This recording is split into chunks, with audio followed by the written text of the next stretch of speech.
Attention mga Filipino senior citizens, tatlo na importanteng bagay dapat nyo ma-pay out, dapat nyo matanggap bago matapos itong buwan ng Abril. Mamaya-maya pag-uusapan natin. Hello mga ka-vlogs! Welcome dito sa aking YouTube channel. Magandang araw po. Sa lahat ng mga manonood, saan po kayong dako sa mundo, kumusta mga ka-vlogs? Well, eto, mga senior citizens, tatlo na importanteng bagay, dapat nyo itong ma-pay out, dapat nyo itong matanggap at makuha bago magtapos itong buwan na ito ng Abril 2026. Well, isa-isahin natin yan. Una, para sa mga beneficiaryo sa social pension. Yes, no? Ang atin po mga beneficiaryo ng social pension, nasa second quarter na po tayo ngayon ng taon 2026. Kaya aarangkada na rin po ang second quarter na payout para sa social pension. So ito po ay merong kabuang halaga na 3,000 piso dahil 1,000 monthly ito at quarterly nga ang pamamahagi o payout nito. So 3,000 pesos dapat matanggap ninyo, dapat makuha ninyo yan for the second quarter mga ka-vlogs. Well anyway, hindi kasi pare-pareho ang schedule ng per region. So basta ngayong Abril nagsisimula na po yan sa iba't ibang dako ng bansa. So mag-inquire kayo sa OSCA na nasa LGU ninyo kung kailan ang schedule, no? Ngayong second quarter dyan sa inyo. Dahil ang alam ko, mas pinaaga din po ang releasing ng social pension para po maibigay agad sa ating mga beneficiaryo nang sa ganun ay magamit nila sa nagtataasan po ng presyo ng bilihin ngayon, mataas ang presyo ng langis. So yan ha, mga social pension beneficiaries, dapat matanggap niyo po ang inyong pensyon na 3,000 pesos. Ito po ay nasa ilalim ng DSWD.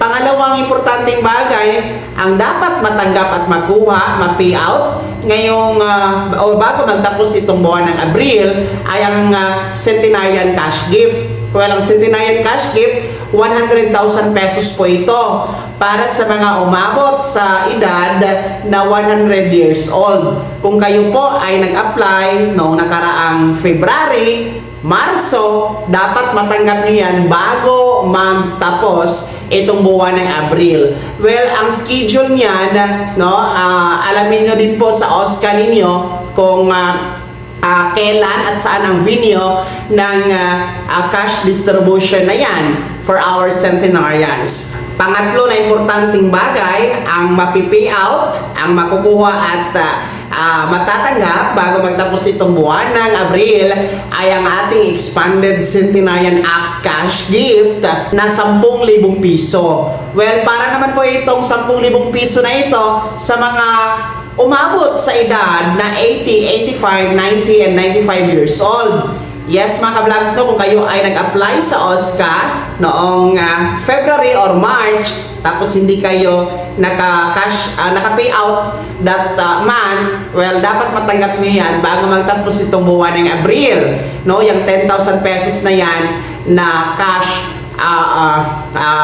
gift. No? Ito po ay binibigay sa mga merong edad 80, 85, 90, and 95 years old. So ating centenarian po na cash gift na 100,000 pesos, pati itong 10,000 pesos na Expanded Centenarian Act cash gift ay pareho pong pinamamahalaan na sa ilalim na ito ng NCSC. So lahat ng cash gift na yan, yung tatlo na yan na cash gift, well, malaking tulong yan sa panahon ngayon na krisis ang ating ekonomiya. Nasa ilalim tayo ng National Energy Emergency at nagtataasan talaga ang mga presyo ng pangunahing bilihin. Well, malaking tulong yan para po sa ating mga nakakatanda. Kaya naman, mga senior citizens, ano po yung komento at reaction sa balitang ito? Ibahagi niyo po sa comment section na nasa baba, pakilakip ng buong pangalan at kung taga saan kayo. Kung bago ka pa lang sa aking channel o di kaya di ka pa nakasubscribe, i-click niyo muna ang subscribe button na nasa baba. Huwag kalimutan na pindutin ang notification bell, ilagay sa all para una ka sa mga balitang i-upload ko. Maraming salamat. God bless. Mag-ingat mga vlogs.